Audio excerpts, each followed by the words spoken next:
Subscribe करिए हमारे channel MJ classes को और बेल आइकन दबाना ना भूलें, जिससे आप हमारे लेटेस्ट वीडियो को आसानी से प्राप्त कर सकते हैं। जय हिंद दोस्तों, मैं मनोज आपका स्वागत करता हूं आपके अपने YouTube परिवार एमजे क्लासेस में। दोस्तों, आज का वीडियो कक्षा 10वीं के विद्यार्थियों के लिए बनाया जा रहा है, जिसमें आपको पूरा संपूर्ण नोट्स मिलेगा कि क्या कहाँ क्या लिखना है। सारी बातें आपको एक्सप्लेन की जाएंगी, ठीक है। तो ये साइंस का पहला चैप्टर है, प्रकाश का परावर्तन। परावर्तन यानी दर्पण की बात कर रहा है। तो चलिए हम लोग चैप्टर को स्टार्ट करते हैं। तो सबसे पहले चैप्टर का नाम है प्रकाश। तो सबसे पहले हम लोग हेडिंग क्या लिखेंगे? प्रकाश। प्रकाश एक प्रकार की ऊर्जा है जो हमारी आँखों पर दृष्टि संवेदना उत्पन्न करती है, जिसके कारण हमें वस्तुएं दिखाई देती हैं। आपको पता ही होगा, अगर आप किसी अंधेरे कमरे में लाइट नहीं रहेगी तो आपको जब प्रकाश नहीं मिलेगा तो किसी वस्तु को आप देख नहीं सकते हैं। जैसे ही आप लाइट चालू करते हो तभी आप उस ऑब्जेक्ट को देख पाते हो, ठीक है। तो इस तरीके से पहला प्रकाश का लिख लीजिएगा। अब बात करते हैं प्रदीप्त वस्तुएं। अब ये प्रदीप्त वस्तुएं क्या होती हैं, समझते हैं इसको।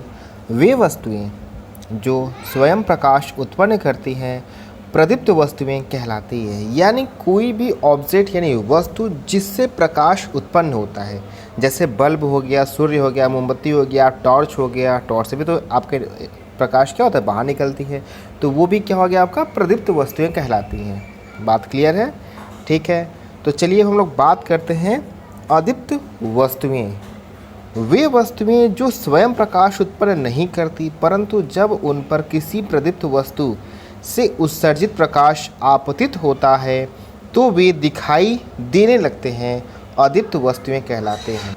यानी ऐसे ऑब्जेक्ट जिनमें से प्रकाश उत्पन्न यानी प्रकाश बाहर नहीं निकलता है, बल्कि जब उस पर प्रकाश पड़ता है तो वह हमें वस्तु दिखाई पड़ती है, ऐसे वस्तु को हम लोग क्या बोलते हैं, अदीप्त वस्तुएं कहते हैं। जैसे बैग हो गया, मेज हो गया, चांद। अब आप बोलेंगे सर चांद तो चमकता है रात में। दरअसल जो चांद होता है उसका खुद का रोशनी नहीं होता है, उस पर जब सूर्य की प्रकाश किरणें पड़ती हैं तब वो हमको रात में दिखाई पड़ता है, ठीक है। तो दोस्तों, इसका जो अगला टॉपिक है वो आप क्या लिखेंगे? प्रकाश के गुण। भाई प्रकाश के बारे में पढ़ रहे हैं तो प्रकाश की प्रॉपर्टीज़ को भी तो जानना जरूरी है। आपको पता है कि जो प्रकाश होता है बिल्कुल सीधी सरल रेखा में गति करता है। ये पॉइंट ये पता ही हो गया ना कि सर जो प्रकाश होता है सरल रेखा में गति करता है। अब आपके मन में आएगा सर कैसे? सपोज़ करिए कि सर यहाँ पे कोई वॉल है यानी कोई दीवार है, यहाँ पे देखिए इतना क्या है, छेद है, ठीक है। अब अगर मैं कोई टॉर्च या कोई भी प्रकाश का सोर्स, अगर मैं इसको ऐसे इधर से लाइट अगर लेके जाऊँगा तो आपने ऑब्जर्व किया होगा जो लाइट होगा वो क्या होगा, इधर ही जाएगा, ठीक है। अगर मैं लाइट को सामने से लेके आता हूँ तो लाइट क्या होगा, सामने से जाएगा, ठीक है। अगर इसी तरीके से मैंने अगर लाइट को मान लीजिए कि कोई और डायरेक्शन दे दिया कि अगर लाइट क्या हो रहा है, इस तरफ से आ रहा है तो प्रकाश जो होगा क्या होगा, ऐसे ही जाता है, ठीक है। तो इससे हमें एक सिद्ध ये निकलता है कि सर जो भी प्रकाश होते हैं वो क्या होते हैं, बिल्कुल सीधी सरल रेखा में गति करते हैं, ठीक है। अब दूसरी बात ये कि सर जो प्रकाश की जो चाल होती है वह निर्वात में 3 × 10⁸ मीटर पर सेकेंड होती है। ये बात याद रखिएगा, ये न्यूमेरिकल्स में बहुत ज़्यादा ही यूज़ करना हम लोग को, इसलिए इसको अच्छे से तैयार कर लीजिएगा, ठीक है। कि सर जो प्रकाश की चाल होती है वो आपका 3 × 10⁸ मीटर पर सेकेंड होती है। तो चलिए इसके तीसरे पॉइंट को देखते हैं। प्रकाश में परावर्तन का गुण होता है। अब क्वेश्चन ये बनता है कि सर परावर्तन का मतलब क्या होगा? तो परावर्तन का मतलब ये, जैसे सपोज़ करिए कि ये हमारे पास कोई ये ज़मीन है, ज़मीन का कोई हिस्सा है। अगर आप इस पर बॉल को इधर फेंकते हो तो बॉल क्या होता है, टकरा के इधर जाता है ना। तो जब एक वस्तु, एक माध्यम, ये माध्यम देखिए ये क्या है, वायु है, ठीक है, और ये हमारा क्या है, ये ठोस है, ये दीवार है, ठीक है। या फेंक रहे हो तो देखो ये यहाँ से आया, टकराएगा इस पोजीशन पे, टकरा के यानी सॉलिड पे टकराया और वापस उसी वायु वाले मार्ग में चला जाएगा। यानी जब कोई ऑब्जेक्ट एक माध्यम से दूसरे माध्यम की सतह पर, ये क्या है, सतह, यहाँ पर टकराएगा और तथा वापस पहले माध्यम यानी पहला माध्यम क्या, वायु में चला जाएगा, तो इसी चीज़ को बोलते हैं प्रकाश का परावर्तन। यानी प्रकाश के अंदर प्रकाश का परावर्तन होता है। अब कैसे, इसको भी समझ लीजिए। मान लीजिए ये हमारे पास कोई दर्पण है। आप देखिए ये लाइट इधर से आता है तो ये चमक करके इधर क्या होता है, रिफ्लेक्ट इधर करता है। ठीक है, तो इसके अगले पॉइंट की बात करते हैं। अब बात करते हैं प्रकाश में अपवर्तन का गुण होता है। अपवर्तन, अब ये अपवर्तन क्या होता है समझ लीजिए। जैसे सपोज़ करिए ये आपके पास नदी है, ठीक है, ये क्या है, नदी। अब यानी नदी या फिर पानी कुछ भी ले सकते हो आप, ठीक है। जैसे आपने एक कंकड़ मारा इसमें या ढेला मारा, तो ये जो स्टोन है, पत्थर जो भी आप कुछ यूज़ कर रहे हो फेंकोगे, तो ये क्या है, वायु है, ठीक है, और ये क्या है, जल है। तो देख रहे हो आप, ये वायु से क्या होगा, अंदर की ओर चला जाता है, जल में चला जाता है। तो जब कोई भी पदार्थ या वस्तु एक माध्यम से दूसरे माध्यम में प्रवेश कर जाता है तो इस घटना को ही हम लोग क्या बोलते हैं, अपवर्तन कहते हैं। ठीक है सर, तो चलिए इसके अगले पॉइंट को देखते हैं। प्रकाश विद्युत चुम्बकीय तरंगों के रूप में चलता है, यानी प्रकाश जो होता है वो वाइब्रेट, यानी देखिए क्या है, ये तरंग के फॉर्म में चलता है। तरंगें कैसे होती हैं, इस तरीके से चलते हैं, ठीक है। हालांकि आप बोलोगे सर ये हमको तो दिखता ही नहीं ऐसा, भैया वो माइक्रोस्कोपिक लेवल पे देखा गया है, तो ऐसे आपको वो नहीं दिख पाएगा नंगे आंखों से, ठीक है। तो ये हम लोग ने प्रकाश के गुण को पढ़ लिया। तो चलिए अब इसके अगले टॉपिक को देखते हैं कि इसके बाद हमको क्या लिखना है। तो इसका जो अगला टॉपिक है वो क्या है, प्रकाश का परावर्तन, जो भी मैंने आपको बताया ना। तो कैसे लिखना है, जब प्रकाश एक माध्यम से चलकर दूसरे माध्यम की सतह पर टकराकर वापस पहले माध्यम में आ जाता है, इसे प्रकाश का परावर्तन कहते हैं। ठीक है, तो सपोज़ करिए कि यहाँ पे ये कोई क्या है, मिरर है, यानी दर्पण है। तो देखिए ये एक माध्यम, ये दूसरा माध्यम है इधर, और ये क्या है, पहला माध्यम। तो एक माध्यम से देखिए इधर गया है और वापस टकरा के इधर आ गया, तो इसी चीज़ को हम लोग क्या बोलते हैं, परावर्तन। और अगर प्रकाश जाएगा तो टकरा के वापस आएगा, तो इसी चीज़ को भी हम क्या बोलेंगे, प्रकाश का परावर्तन। तो चलिए अब इसके हम लोग आगे देखते हैं। तो चलिए हमने परावर्तन तो पढ़ लिया, अब परावर्तन के कितने नियम होते हैं, कुछ होते होंगे, उनका भी रूल होता होगा। तो चलिए अब उसको हम लोग लिखेंगे। तो हमारी हेडिंग क्या रहेगी, परावर्तन के नियम। तो देखिए जो परावर्तन के नियम होते हैं वो 2 नियम होते हैं, ठीक है। तो ये याद रखिएगा, परावर्तन कितने नियम होते हैं, 2। तो पहले की बात करते हैं। पहला नियम क्या है, आपतित किरण और परावर्तित किरण तथा आपतन बिंदु पर खींचा गया अभिलंब एक ही सतह पर होता है। अब ज़रा समझिएगा, ये जो लाइन को समझिएगा। देखिए सपोज़ करिए ये हमारे पास कोई ठोस अवस्था या कुछ भी ले सकते हो आप, कोई सरफेस है, ठीक है। अब देखिए क्या बोला है, आपतित किरण, यानी जो किरण आती है, आने वाली जो किरण होती है, इसका डायरेक्शन हम अगर ऐसे देते तो ये किरण आ रही है, तो इस किरण को क्या बोलते हैं, आपतित किरण। अब परावर्तित, यानी टकरा के जो दूर चला जाए उससे क्या बोलते हैं, परावर्तित किरण। तो देखिए टकराने के बाद ये किरण क्या हो गया, इधर ही, तो ये किरण कौन सा हो गया, परावर्तित किरण। तथा आपतन बिंदु, और जिस बिंदु पर देखिए ये जो मैंने लगा दिया यहाँ पे, तो ये जो बिंदु है, ये बिंदु, इसे क्या बोलेंगे हम लोग, आपतन बिंदु। अब इसी पर देखिए एक अभिलंब खींचा जाता है, ठीक है। तो ये जो अभिलंब होता है, देखिए यहाँ लिखा हुआ है ना, खींचा गया अभिलंब एक ही सतह पर होता है। तो देखिए ये पूरा का पूरा क्या है, एक ही सरफेस यानी सतह पर काम हो रहा है, इसलिए इसको हम लोग बोलते हैं, ठीक है। अच्छा, इसका जो दूसरा नियम है, दूसरा नियम क्या है, पहला नियम तो क्लियर हो गया होगा। तो दूसरा नियम समझते हैं कि आपतन कोण तथा परावर्तन कोण, आपतन कोण कॉमा परावर्तन कोण के बराबर होते हैं। यानी जो हमारा आपतन कोण होता है वो परावर्तन कोण के बराबर होता है। यानी ये देखिए यहाँ पर है, ये ऐसे आया, टकरा के ऐसे गया, ठीक है। इनके बीच में ये क्या अभिलंब है, तो ये जो कोण होता है, अभिलंब और आपतित किरण के बीच में जो कोण होता है उसे हम लोग क्या बोलते हैं, आपतन कोण। और इसका रिप्रेजेंट किससे करते हैं, स्मॉल आई से। क्यों, क्योंकि आपतन कोण को बोलते हैं इंसिडेंट एंगल या एंगल ऑफ इंसिडेंट, ठीक है। तो इसलिए क्या बोलते हैं, इसको आई से रिप्रेजेंट करते हैं। और ये परावर्तन कोण है, रिफ्लेक्टेड एंगल, तो ये क्या होता है, आर से स्टार्ट होता है। तो इसलिए इसको हम लोग आई से, इसको आर, और दोनों एंगल क्या होता है, बराबर होता है। ये आपका परावर्तन का नियम होता है, इस बात का आपको ध्यान देना है। और ये डायग्राम आप बना लीजिएगा, ठीक है, क्योंकि ये ज़रूरी है, इसको बना लेंगे तो आपको मार्क्स मिल जाएगा। तो चलिए इसके आगे हम लोग देखते हैं। इसके बाद हम लोग को पढ़ना है गोलीय दर्पण। अब गोलीय दर्पण क्या है, जैसे सपोज़ करिए ये हमारे पास कोई फुटबॉल है, फुटबॉल कैसा होता है, गोल होता है। वैसे ही अगर हम इसको एज्यूम कर लेते हैं कि ये पूरा कांच का होगा, तो इसी को ही हम लोग क्या बोलेंगे, गोलीय दर्पण कहेंगे, ठीक है। तो जैसे स्टेटमेंट देखिए, तो क्या लिखना है, वे दर्पण जो कांच के खोखले गोले के कटे भाग होते हैं गोली दर्पण कहलाते हैं। ठीक है, तो चलिए इसके आगे अब देखते हैं गोलीय दर्पण कितने प्रकार के होते हैं।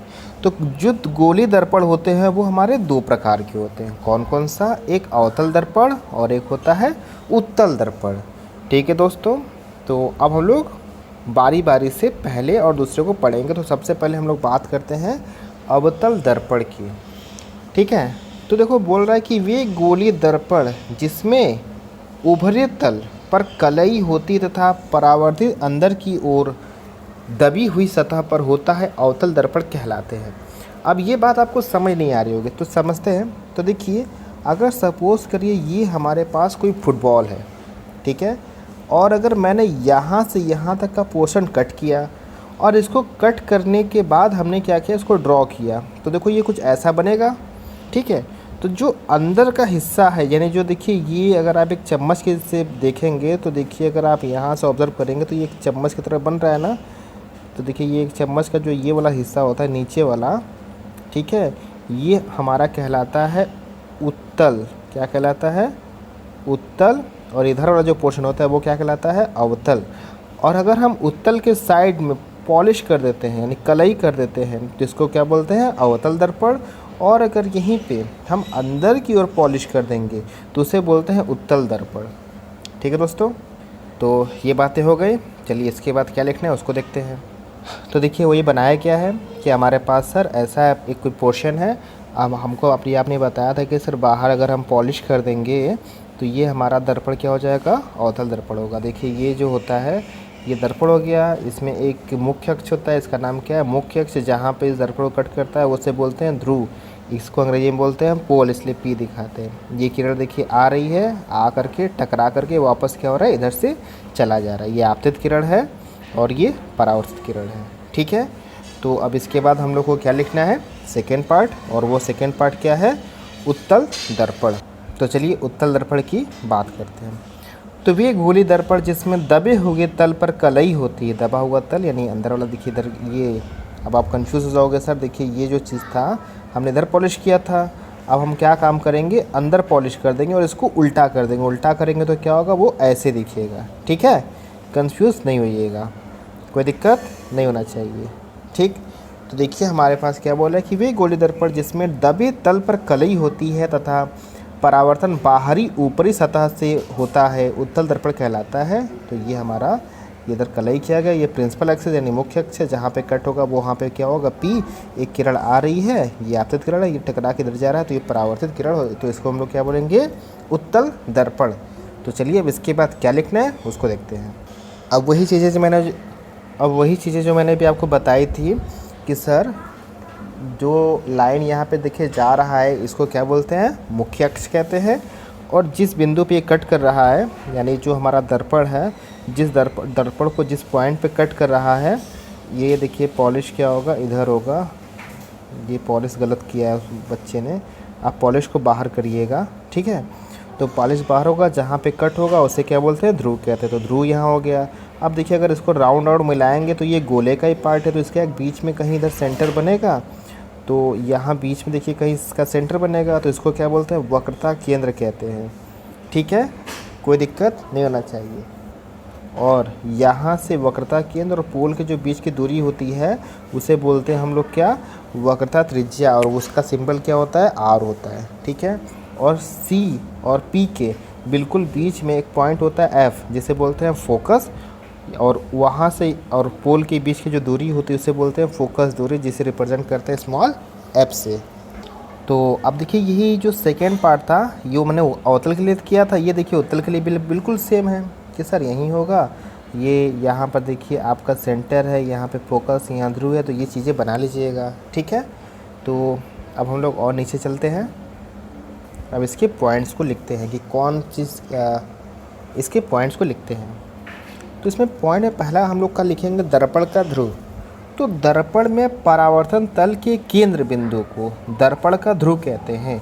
यानी केंद्र बिंदु का मतलब जहाँ पे ये कट कर रहा है, तो देखिए ये जो पोजीशन कट किया है यानी ये पॉइंट, उसी पॉइंट को हम लोग क्या कहते हैं, ध्रुव। यानी इसको अंग्रेजी में बोलते हैं पोल, इसलिए पी इसका सिंबल होता है। ठीक है। तो अब सेकंड की बात करते हैं। सेकंड क्या है? वक्रता केंद्र। गोलीय दर्पण कांच के जिस खोखले गोले का भाग होता है उसके केंद्र को दर्पण का वक्रता केंद्र कहता है। ये बात भी हम लोग समझ गए थे। सपोज करिए, देखिए ये हमारे पास कोई दर्पण है और अगर हम इसको डॉट डॉट डॉट से मिलाते हैं तो देखिए इसका सेंटर आएगा। तो इसका जो सेंटर होगा वही हमारा क्या होगा? वक्रता केंद्र। तो बात करते हैं इसके तीसरे पॉइंट की। तीसरा पॉइंट क्या है? वक्रता त्रिज्या। ठीक है। तो गोलीय दर्पण कांच के जिस खोखले गोले का भाग होता है उसकी त्रिज्या को दर्पण की वक्रता त्रिज्या कहते हैं। इसे कैपिटल आर, ठीक है, द्वारा प्रदर्शित किया जाता है। ये बात भूलिएगा नहीं। अभी बताया था मैंने आपको कि सर ये हमारे पास कोई दर्पण है, अगर हम इसको डॉट डॉट डॉट से मिलाते हैं तो इसके बीच में इसका केंद्र होगा और ये जो यहाँ से है ये जो डिस्टेंस होता है वो आपको पता है कि त्रिज्या होता है। लेकिन ये क्या है? वक्र का त्रिज्या है, तो इसलिए क्या बोलेंगे? वक्रता त्रिज्या कहेंगे। ठीक है। तो चलिए इसके अगले पार्ट को देखते हैं। चौथा पॉइंट इसका क्या है? मुख्य अक्ष। दर्पण के वक्रता केंद्र तथा ध्रुव को मिलाने वाली रेखा को दर्पण का मुख्य अक्ष कहते हैं। यानी जैसे अगर हमारे पास कोई ये दर्पण है और अगर हम इसको डॉटेड कर मिला देते हैं, इसका सेंटर यहाँ पर होगा और यहाँ पे क्या होगा? P। तो इनको जो रेखा मिलाती है इसी रेखा को हम लोग क्या बोलते हैं? मुख्य अक्ष कहते हैं। ठीक है। तो चलिए अब इसके अगले पॉइंट को देखते हैं और वो क्या है? फोकस तथा फोकस तल। वक्रता केंद्र तथा ध्रुव के मध्य बिंदु को फोकस कहते हैं। बात समझ में आ गई होगी कि सर कि हमारे पास कोई वक्रता है, इसका सेंटर C है, यहाँ से यहाँ तक का जो डिस्टेंस होता है आपका वक्रता त्रिज्या होता है और इनके बिल्कुल बीच में एक पॉइंट होता है और वो क्या F होता है, वही फोकस होता है। और अगर मैं ऊपर से डॉटेड लाइन कर दूँ तो ये हमारा क्या हो गया? फोकस तल कहलाता है। ठीक है दोस्तों, तो ये सारी बातें क्लियर हो गई। तो चलिए अब हम लोग आगे बढ़ते हैं। इसका छठवां पॉइंट क्या है? फोकस दूरी। फोकस तथा ध्रुव के बीच की दूरी को फोकस दूरी कहते हैं। इसे स्मॉल f, ये चीज़ याद रखिएगा, स्मॉल f द्वारा प्रदर्शित किया जाता है। ठीक है। तो ये 6 के 6 जो पॉइंट हम लोग को जानना था, समझना था, मैंने एक्सप्लेन कर दिया। हालांकि इससे पहले जो वीडियो मैंने आपको बताया था आप उसको भी देख लीजिएगा, उसमें आपको पूरा एक्सप्लेनेशन मिल जाएगा। ठीक है। ये सिर्फ आपका नोट्स के बनाने के लिए पर्पज़ से था, इसलिए मैंने एक एक चीज़ लिखवाया हुआ है, तो उसी चीज़ को मैं यहाँ बना रहा हूँ। ठीक है। तो अगली हेडिंग है किरण आरेख बनाने का तरीका। अब इसमें देखिए 3 तरीके से किरण आरेख बनाया जाता है। इसमें लोग पहले पॉइंट की बात करते हैं। जब कोई प्रकाश किरण किसी दर्पण के मुख्य अक्ष का मतलब क्या? ये वाली लाइन जहाँ पे P हो, F हो और C एक ही लाइन में होता है उसे मुख्य अक्ष बोलते हैं। तो मुख्य अक्ष के समांतर, जैसे ये देखिए लाइन एक आया, इसे बोलेंगे उसके बिल्कुल समांतर है, ताकि आगे चल के भी ये दोनों कभी कटेगा नहीं, उसी को हम लोग समांतर कहते हैं।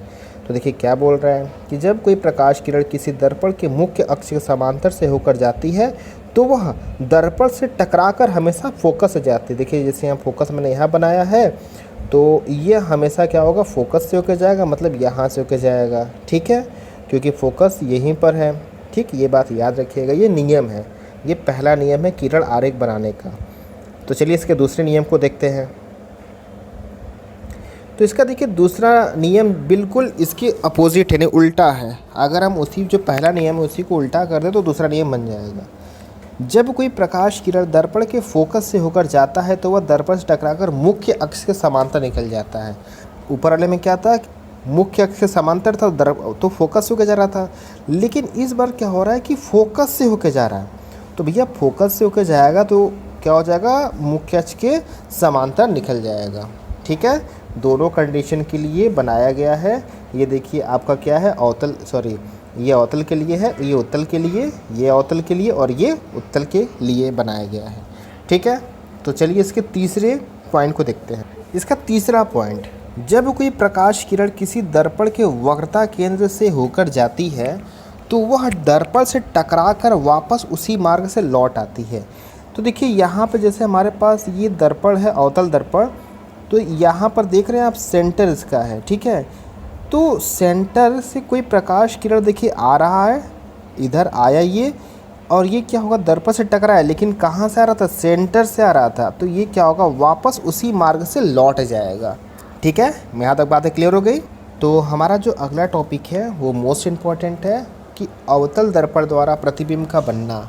तो अवतल दर्पण द्वारा 6 कंडीशन बनते हैं। 6 में से कोई ना कोई आपको क्वेश्चन पूछ देता है कि अगर ऐसे रहेगा तो क्या होगा। तो इस बात को हम लोग समझते हैं। तो देखिए पहला कंडीशन है, आप हेडिंग क्या होगा, जब वस्तु अनंत दूरी पर हो, यानी ऑब्जेक्ट क्या है, ये जो हमारा ये दर्पण है, दर्पण से अनंत दूरी पर वस्तु, अनंत दूरी पर ये क्या है, देखिए वस्तु को क्या गया, बहुत दूर रखा गया है। ठीक है, जब वस्तु बहुत दूर होगा तो वहाँ पे क्या कंडीशन बनेगा, उस चीज़ को यहाँ पे मैंने इमेज में बताया है कि सर हमारे पास ये कोई दर्पण है, ये आपका मुख्य अक्ष है, यहाँ देखिए इसका सेंटर है, यहाँ इसका पोल होगा, बीच में इसका एफ होगा। तो कोई जो प्रकाश किरण आ रही है हमेशा कहाँ से निकलता है, सर से। तो ये सर से निकल के आया, यहाँ टकराया क्या हो गया, मुख्य अक्ष के समांतर चला गया। ठीक है, तो बिल्कुल वैसे ही सेकंड कंडीशन है कि सर इसके सेंटर से आया तो वापस क्या हो गया, सेंटर से निकल जाएगा।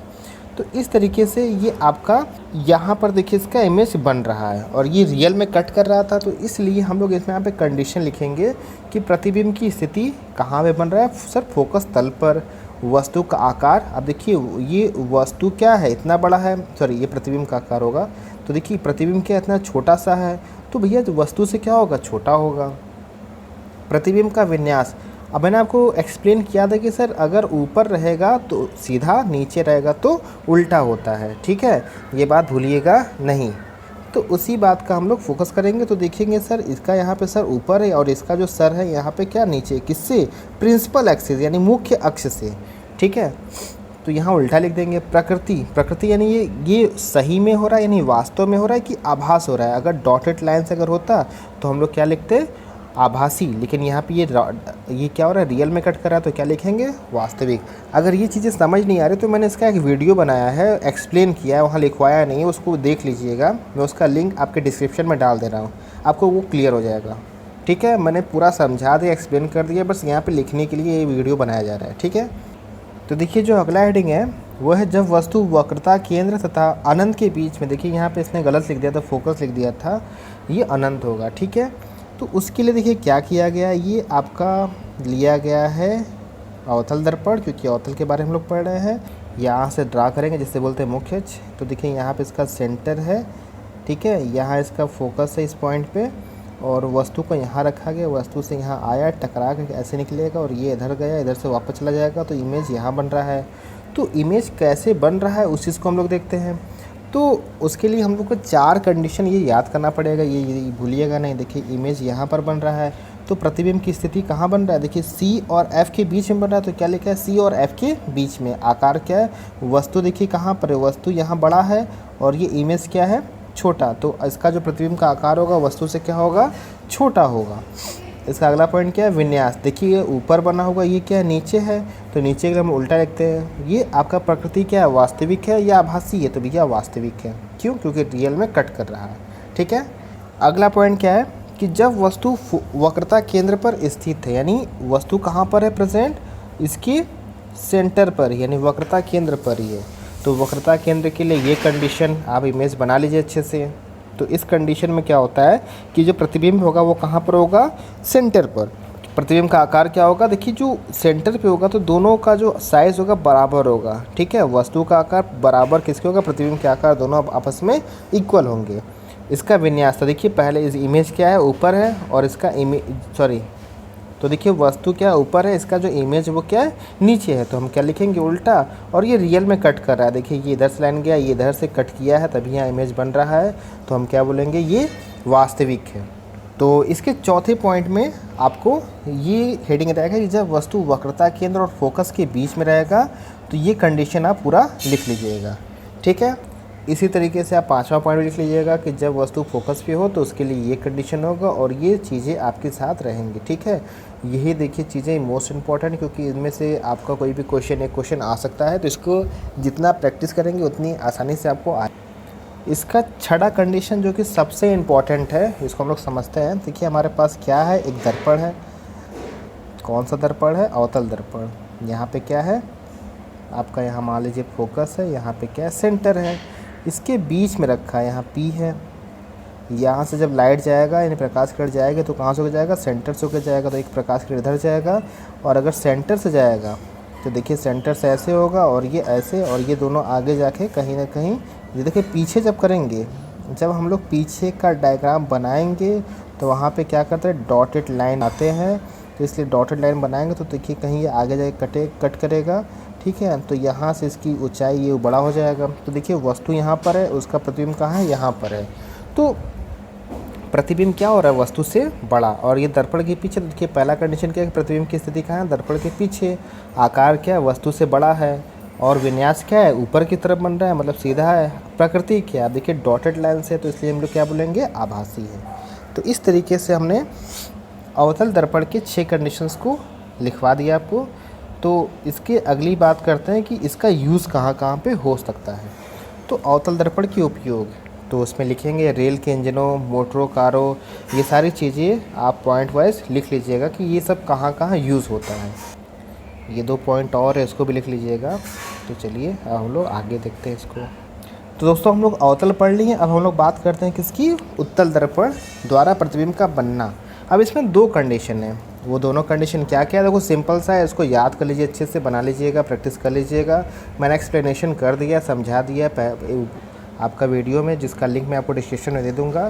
तो उस चीज़ को आप यहाँ से बस नोट आउट कर लीजिए, बाकी चीज़ें आपको मैंने एक्सप्लेन कर दी है, ठीक है। तो चलिए आगे बढ़ते हैं। यहाँ से आप इनके जो यूजेस हैं, यानी जो उपयोग है, आप इस उपयोग का भी लिख लीजिएगा कि इनका यूज़ कहाँ कहाँ पर होता है, ठीक है। तो आगे यहाँ पे स्टॉप करके आप पुश करके वीडियो को देख सकते हैं, ठीक है, लिख सकते हैं आराम से पूरा नोट। गोलीय दर्पणों द्वारा परावर्तन के चिन्ह, अब आपको ये चीज़ें भी मैंने एक्सप्लेन कर दिया था, पूरा का पूरा मैंने ड्राइव किया था फार्मूला कि 1/f बराबर 1/u प्लस 1/v का जो फंक्शन होता है, उसके लिए मैंने हर एक चीज़ आपको एक्सप्लेन कर दिया था। उसका भी मैं आपको वीडियो लिंक में दे देता हूँ। तो आप ये जो चीज़ें लिखा हुआ है आप उसको बना लीजिएगा, और ये फार्मूला याद कर लीजिएगा कि जो हमारा f होता है वो आपका क्या होता है, r/2, या जो r होता है वह 2f के बराबर होता है, ये भूलिएगा नहीं, ठीक है। तो इसी के बेस पे देखिए क्वेश्चन है कि एक अवतल दर्पण की फोकस दूरी 10 सेंटीमीटर है। तो देखिए फोकस दूरी आपको दिया है 10 सेंटीमीटर, बोल रहा है अवतल दर्पण की वक्रता त्रिज्या, तो आपको f दिया है 10 और r पूछ रहा है। आपको पता है कि सर जो r होता है वो 2f होता है, तो इसका 2 गुना हो जाएगा, तो क्या आंसर आएगा, 20 मीटर, ठीक है।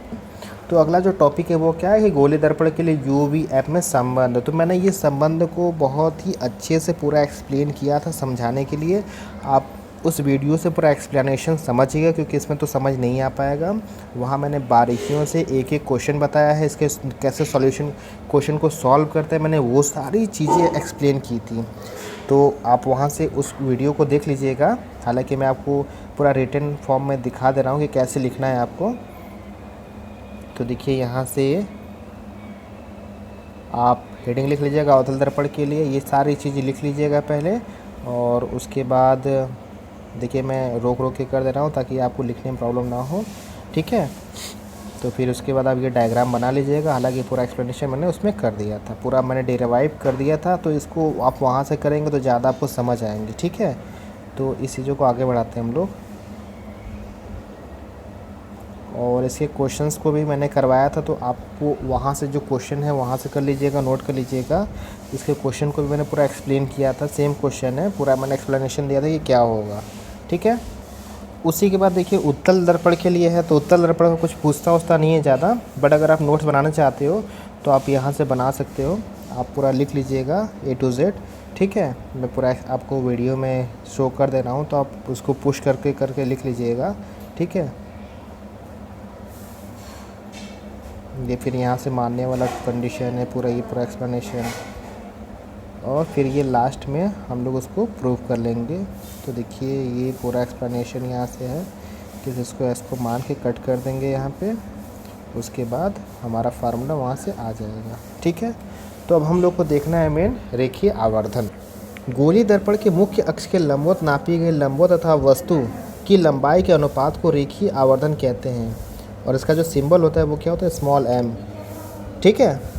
यदि वस्तु की लंबाई h, हम लोग क्या माने, वस्तु की लंबाई h, ठीक है, तथा प्रतिबिंब की लंबाई h डैश हो, या अगर आपको नहीं याद हो पा रहा है तो उसके लिए देखिए, अगर आपको h में कन्फ्यूजन हो रहा है तो वस्तु को बोलते हैं ऑब्जेक्ट, तो आप उसको o ले लीजिए, और आप प्रतिबिंब को बोलते हैं इमेज, तो आप उसको I ले लीजिए। तो देखिए यहीं पर इसका फार्मूला बनता है कि m = I/2, O, ठीक है।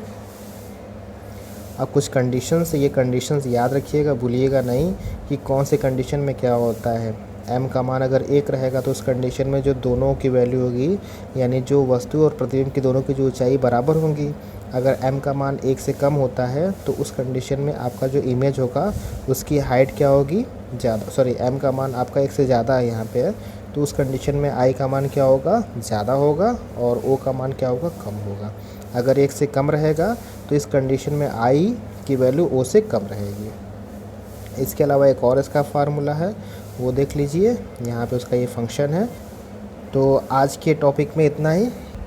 तो दोस्तों यहाँ तक आप पूरा अगर लिख लेते हैं तो आपका पूरा टोटली जो कोर्स है वो ख़त्म हो गया। पहले चैप्टर का जो पहला पार्ट था वो क्या था, परावर्तन। अभी देखिए अपवर्तन लोग नहीं पढ़े हैं, सिर्फ परावर्तन था। ये प्रकाश का परावर्तन पूरा का पूरा ख़त्म हो गया। तो अगले वीडियो में आपको मैं परावर्तन यानी लेंस के बारे में बताऊंगा। उसका पहले वीडियो में एक्सप्लेन कर दूंगा, फिर आपको नोट्स दे दूंगा ताकि आपको लिखने में कोई प्रॉब्लम ना हो, ठीक है। तो अगला वीडियो देखने के लिए आप हमारे यूट्यूब चैनल MJ क्लासेस से जुड़ सकते हैं। चैनल को सब्सक्राइब कीजिए और वीडियो को शेयर कीजिएगा। और साथ ही में आपका केमिस्ट्री का मैंने वीडियो पूरा बना दिया है, उसका पूरा आपको नोट्स दे दिया है, आप वहाँ से भी उसको देख सकते हैं। तो मिलते हैं अगले वीडियो में, तब तक के लिए